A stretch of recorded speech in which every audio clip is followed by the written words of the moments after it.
in the Let's Make Food from Food summer, and it's time for another Muddled Up. And this time we're kicking off summer. Summer's just around the corner in what, like 5 days, 6 days, 7 days? I don't know, it's really close. Just trust me, or look it up. Either way, you trust me, right? So we're gonna make a peach Bellini. It's really 2 ingredients. You need white peaches and Prosecco. This is from Italy. Venice is my understanding, and it was started by the owner of a bar, Henry's Bar, and that is off of the Grand Canal in Venice. So what you need is 1 part peach puree and 2 parts Prosecco. So what I'm gonna do is I'm gonna just cut my peaches in half, and there we go. Nice and juicy, that's perfect. See if I can get that out.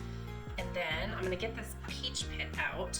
Do you guys remember, what was it, Baywatch? And it had that pie restaurant, whatever it's called, the Peach Pit. I don't know why I just thought of that, probably because I'm ripping this peach pit right on out of here. Like this is why I stopped eating peaches, because they're so hard to get out. Alright, I'm gonna do it over here because I don't want to lose all that lovely juice, and I'm just gonna rip this pit right on out of here. I put the skin in there because I'm gonna run it through a sieve anyway, so I'm gonna save myself the time. You could use yellow peaches if you wanted, but traditionally it's the white peach that they use, that the peach Bellini was founded off of, was the white peach. So here we go. You can't always find good white peaches here in the States, so just FYI. Yellow peaches will work. White peaches are traditional. Here we go. I feel like I just wasted all this juice, but I'm gonna grab a paper towel and clean it up maybe.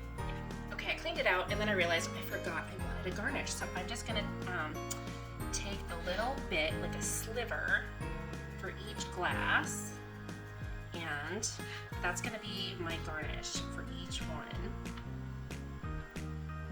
There we go, and then put that back in there. Just clean up my mess. So all I need to do is pop my lid on here, and I'm gonna puree or liquefy whatever's on your blender.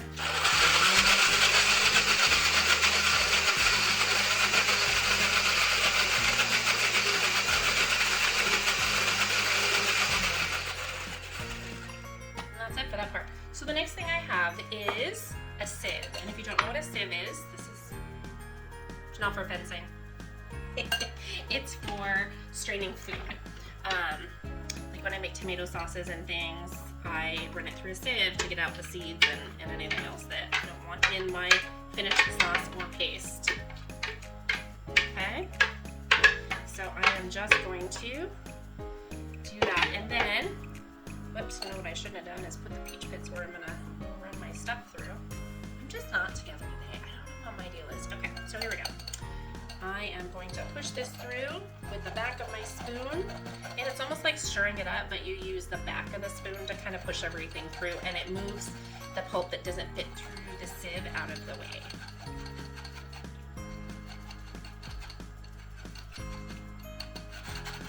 Okay.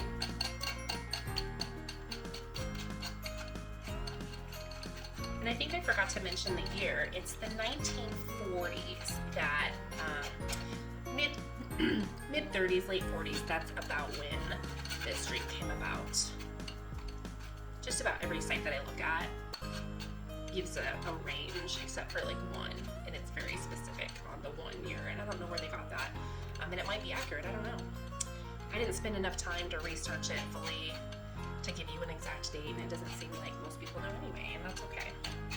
Maybe if you go to Venice or you're in Venice, you can find out and post it down below in the comments. Or is there, am I doing this wrong? Are you from Venice? Do you know?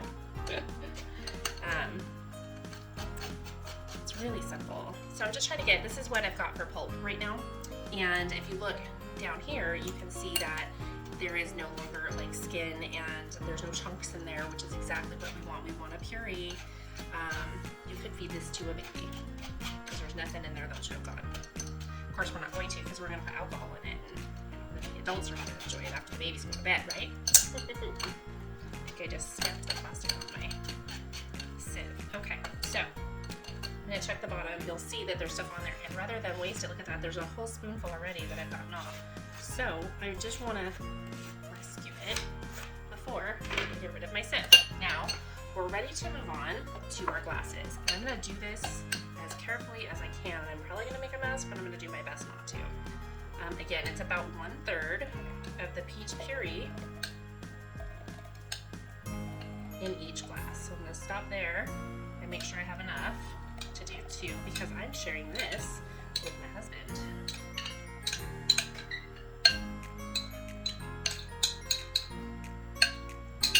That is good. That peach is yummy. Oh, this is gonna be delicious. I'm having trouble getting this open. Oh, there it is.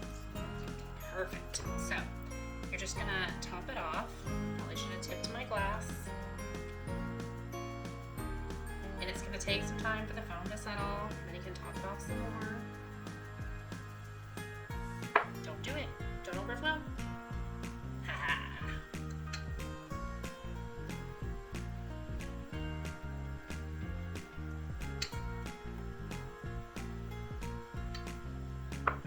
I'm gonna let it settle for a sec, and then I'll top it off a little bit more. And while I wait for it to settle, I'll just kind of clean up because I'm a multitasker and I like to keep things moving.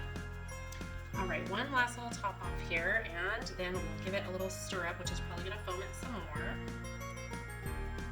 And there's just a little left. Okay, I'm gonna take my spoon and carefully, gently stir it. There we go.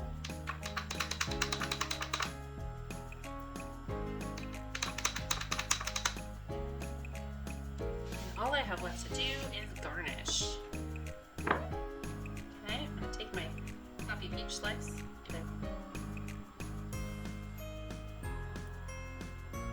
And here is our finished peach Bellini. It looks beautiful. The peach, when I just tasted a little tiny bit, tasted good. When I sipped a little bit of Prosecco left, it tasted good. So I can just imagine this is going to be delicious. Of course, the flavor on this is gonna vary based on the Prosecco that you choose and the flavor of your peaches. So I'm gonna let you know how this one is after I say cheers.